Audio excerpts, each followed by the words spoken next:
Hi everyone, welcome back to another video. Good to see you again. Please like and subscribe. As always, it does help me out a lot. On this clip here, we are on the Wimbledon sort of bypass. It's a 20 mile per hour limit, and what we're initially looking at is this individual behind us who, despite the camera, is awfully close, and he doesn't seem to like driving at 20 mile an hour. No less, but then I suppose who does? But it's more to the point is how he goes about dealing with it and passing us. So he decides to pass us even though we are doing 20. The key thing is how close is that? That's so unnecessary. And so all he does is carrying up the road, only to catch up to the bus, which is also doing 20. So that was a pretty fruitless exercise. Okay then, there's the first. Let's move on.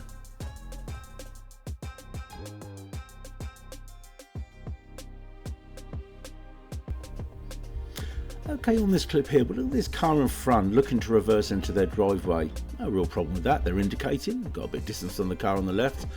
But the thing is here, when you are reversing, you need to be checking all around you. And I was rather concerned where this person, should I say, wasn't looking. Because if you look, child there coming up, not paying attention, jogging, did this driver see him? I somehow think not. Bit of blame both sides there. Maybe the child should have stopped, not just carried on running.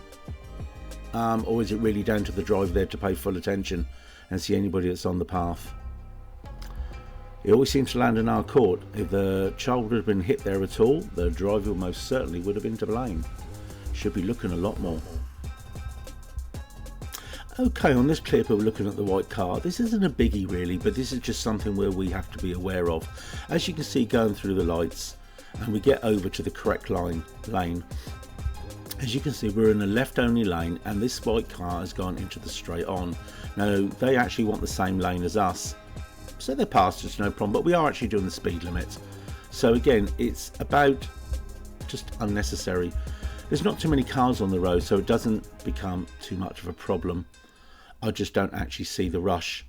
We got into the lane nice and early, as does the cars behind, but for some reason some people, as you can see a front view now, are just a little bit more impatient, and they indicate, they move over into the lane. So like I said, not a real problem, but why break the speed limit just to get in front of us? It's not really necessary, and you're just increasing the risk for no particular real gain there.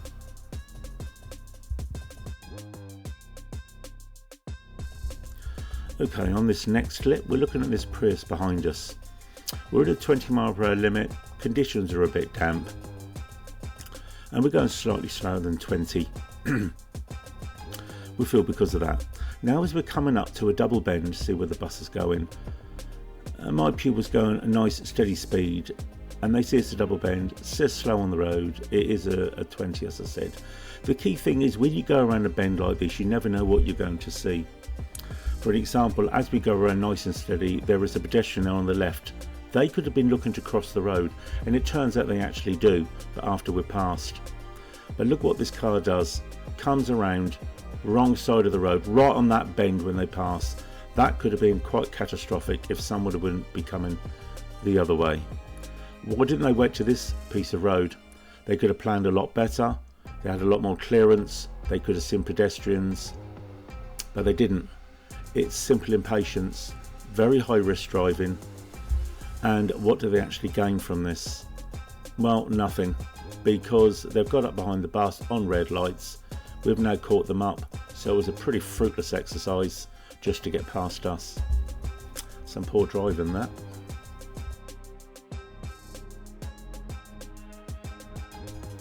Okay, on this clip it's about the refuse lorry coming towards us. Now we're driving on the opposing side of the road, so we're going to be looking for a suitable gap as we're approaching. Now I think these guys, there's the gap as we come in, I think these guys do a fantastic job. I mean, let's be honest, it's a hard enough job anyway, but this guy is really courteous. He stopped at a particular point there on the road, very deliberately, because if you watch, he ushers us, he says pop in there.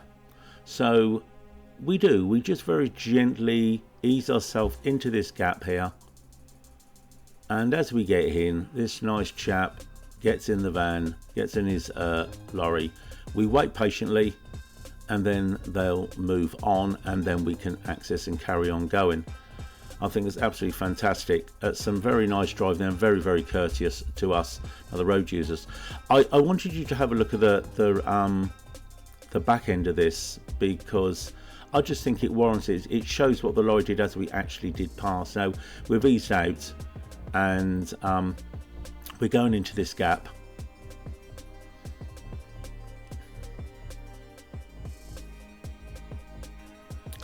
And as you saw, there's the lorry. And as we move on now, I'm just going to let it run a little bit, because if you watch what the lorry does, now they could stay there actually, where they are, and so they could carry on driving down the road, but they don't. They actually pinch in just to allow if other vehicles come up the road. That's some very nice driving.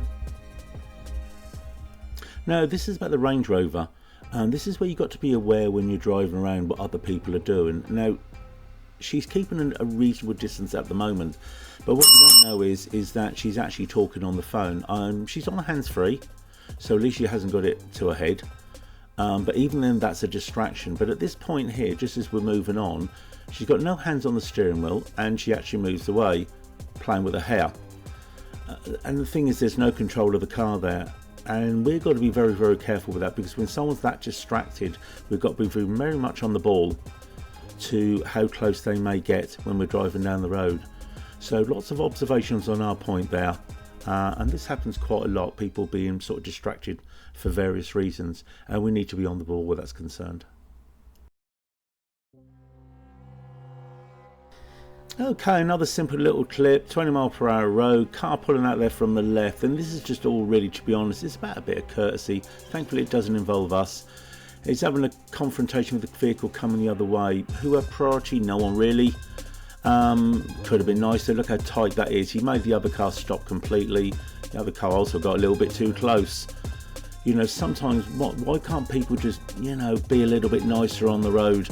It would be so much better for everybody. Those situations, as I've seen in the past, often come into conflict and sometimes road rage as well.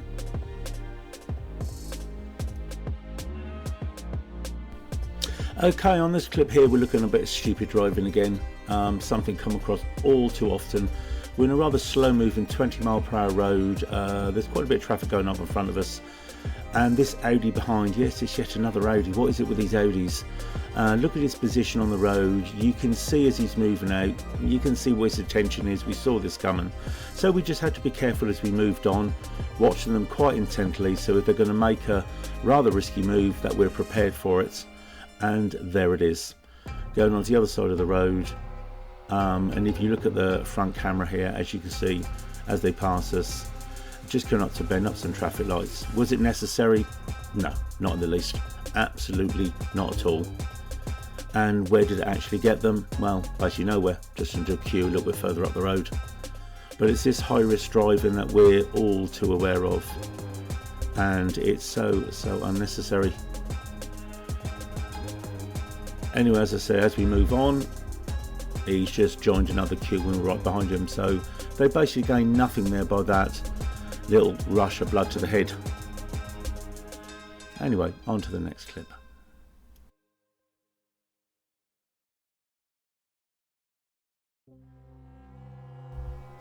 Okay, on this clip here, it's really what goes on behind us, but we'll come to that shortly. This is basically a learner's worst nightmare when they are driving on the road, when you get heavy congestion like this.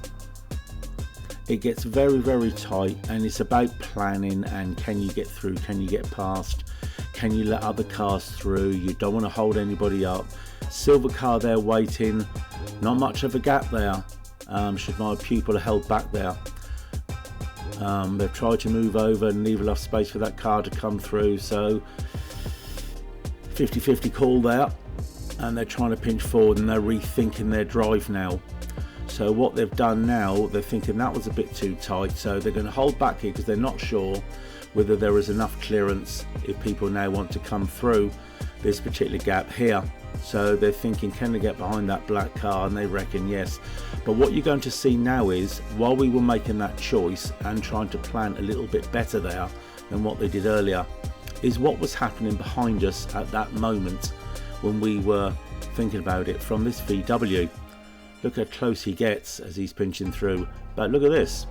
He ain't happy with our waiting and us trying to plan there and have a bit of space.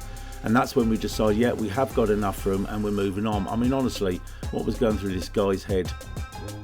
Just because we're trying to plan and try as best as we can to be courteous to other people, this is how other people think.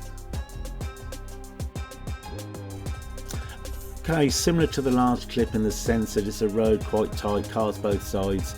This is, to me, it's just about a little bit of impatience, and this is something we come across very, very regular. So I just wanted to show this clip. Giving away to that car there nicely, we can miss out to move to get through this tight gap. Cars on the left, cars on the right. Why couldn't this car just simply slow down a bit? Why has it got to pinch through? Look at that, through that gap, and you see it from the rear. It's just so unnecessary. Half a second longer and we wouldn't have had to pass so tightly. Yeah, sad really. Okay then, out of all the clips, I'm afraid it's this fella for me. Because where he's positioned, that could have ended up very, very badly indeed.